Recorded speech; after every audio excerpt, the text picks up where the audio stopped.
Man, I should have seen the ending of this coming, and I didn't. And it was telegraphed really obviously. Like in hindsight, I see exactly the like three places they were telegraphing the ending of DCeased War of the Undead Gods #8, which is also the ending of DCeased War of the Undead Gods, and also probably the ending of DCeased in general. Like I don't see how they're going to get more mojo out of this. All right, so there's a whole lot of stuff at the beginning where we're kind of coming to grips with the world that they live in. We got a million Kryptonians from Kandor hanging out now. Oh, there's a really funny bit down here too. Cal, but Kal-El is a baby. Ah, poor Kara, his cousin. Great stuff. Like I really like that. Black Racer, kind of a goofy new god. I mean, he's like the new god of skiing, right? Okay, look, I know he's the new god of death, all right, but he's like the new god of skiing. He looks like he's just ready to go skiing, but he's looking really cool. And so we get a lot of that in this book, just people coming to grips with things. And then Damien, aka Batman, starts scheming. And his scheming starts right here at the bottom of this page, where he's like, yo, Black Racer, let's talk. And he starts scheming up a schemely scheme. Yeah, that's right, I said a schemely scheme. The art in all this looks pretty good. Our heroes, are trying to get the team together. They're trying to get like all these villains and everybody to tag along and go along with the plan. And that involves manipulating them, like they're manipulating Ares over here. That involves Darkseid zapping Guy Gardner. And Guy's like, yeah, poking fun at Darkseid was a level of stupid even I have to recognize was stupid. It's like, yeah, you dumb dumb, you dodo bird. Why did you do that? He did that because that's his character. That's what he does.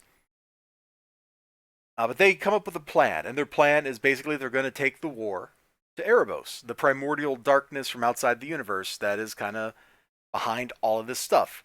Erebos is the anti-life equation, or he's just the manifestation anti-life, or something. I don't know, bro.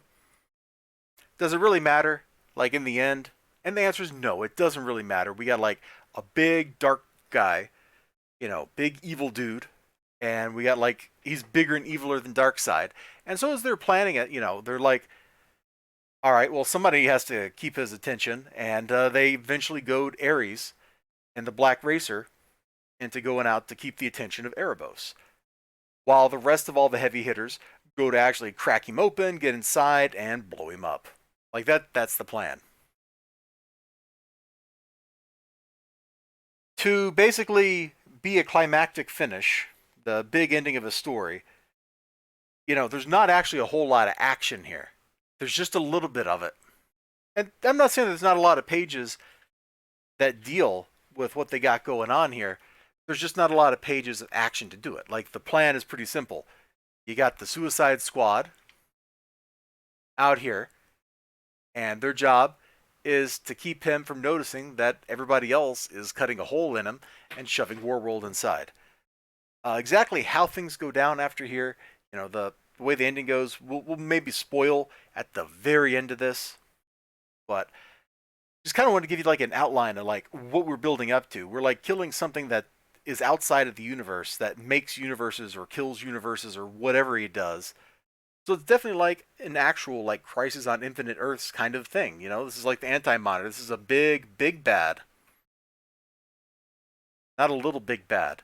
This is a big, big bad, and he's here to just eat everything. He's here to just kill everybody because he's like, yo, after all the wars and after dark, all everyone is dead. There will still be dark. Oh, in fact, it's right on this page. I like the way he looks, man. That's pretty cool. Ares and the Black Racer like hovering in front of him, like just little tiny motes in front of this powerful being. Pretty cool. Like I dig all this. I dug all this. I ate it with a spoon. Then crazy stuff happens. We get a satisfying like climactic anticlimax at the end that wraps everything up in kind of a, how do I put it? Kind of a weirdly wholesome way, despite all the death and carnage. I know that doesn't make a lick of sense, but just believe me, it's true. So, all in all, this is definitely a lot of fun. DCeased went from being like this storyline about Commissioner Gordon saving kids in a high school from zombies to we're killing the god of zombitude or whatever. Like I don't know, man. Started over here, and we ended up like way over here with like instead of just like this little we're just kind of like boom, and it's bigger than what my hands can show you on this camera. A really crazy ride, really fun ride. The art in this miniseries was really fantastic. I had a lot of fun looking at it. It just looked good. Like it was just enjoyable to look at. The shenanigans were crazy. This issue was crazy. And now you got like 5 seconds to get out of here because spoilers are going to happen. So the way this ends is Damian, being Batman, keeps a secret from everybody, and he uses that secret to kill Erebos, but in the process he dies. And yeah, Alfred, being the Spectre, gets to go to, like, go to see the aftermath, and pretty much nobody else can. The end. All right, great. There's your spoilers. I warned you. I gave you a 5 second countdown on my fingers, even, so you knew what was coming. Good stuff. I don't know how I feel about the ending because I hate those stupid like I must sacrifice myself endings. But otherwise, what a ride. Take care. Bye bye.